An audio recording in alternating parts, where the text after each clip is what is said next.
Seed is a Flower, The Life of George Washington Carver, written and illustrated by Aloud.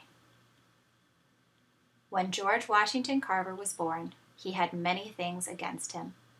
He was a sick, weak little baby. His father had just died, and his mother was left alone to care for him and for his brother James. And even worse, he was the son of slaves. There was no hope for the future. But George Washington Carver was no ordinary man. He was a man who turned evil into good, despair into hope, and hatred into love. He was a man who devoted his whole life to helping his people and the world around him. This is his story. George Washington Carver was born in Missouri in 1860, more than 100 years ago. It was a terrible time. Mean men rode silently in the night, kidnapping slaves from their owners and harming those who tried to stop them. One night, a band of these men rode up to the farm of Moses Carver, who owned George and his mother Mary. Everyone ran in fear. But before Mary could hide her baby, the men came and snatched them both and rode away into the night. Moses Carver sent a man to look for them. Mary was never found. But in a few days, the man returned with a small bundle wrapped in his coat and tied to the back of his saddle. It was the baby, George. Moses and his wife, Susan, cared for Mary's children. George remained small and weak, but as he grew, they saw that he was an unusual child. He wanted to know about everything around him. He asked about the rain, the flowers, and the insects. He asked questions the Carvers couldn't answer. When he was very young, George kept a garden where he spent hours each day caring for his plants. If they weren't growing well, he found out why. Soon, they were healthy and blooming. In winter, he covered his plants to protect them. In spring, he planted new seeds. George looked after each plant as though it was the only one in his garden. Neighbors began to ask George's advice about their plants, and soon he was known as the plant doctor. As time went on, George wondered about more and more things.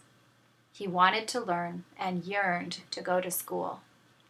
In the meantime, the slaves had been freed, but schools nearby were not open to blacks. So when he was 10, George left his brother, his garden, and the Carver farm and went off to find the answers to his questions. Wherever George Washington Carver found schools, he stayed. He worked for people to earn his keep.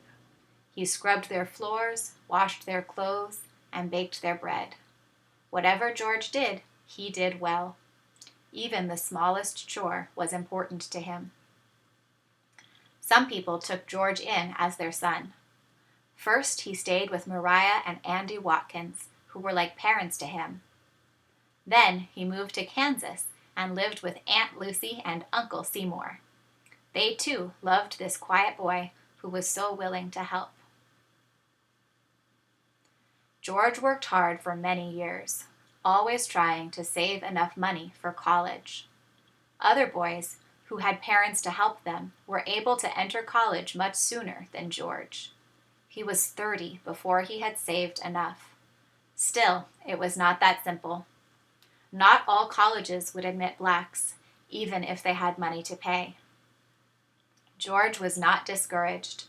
He moved to Iowa and found a college which was glad to have a black student. At college, George continued to work. He opened a laundry where he washed his schoolmates' clothes. And he continued to learn. His teachers and friends soon realized that this earnest young man was bursting with talents.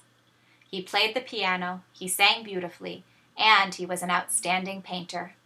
In fact, for a time he thought of becoming an artist.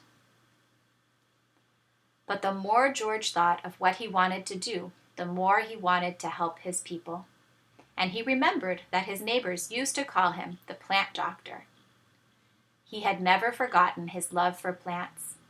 In all the years he had wandered, he always had something growing in his room. So, George Washington Carver chose to study agriculture.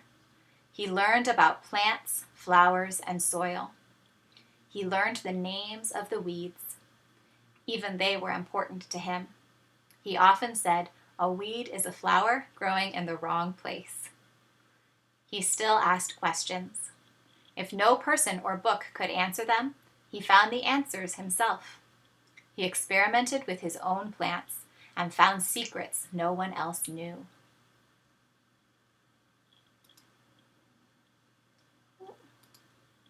When George finished college, he began to teach.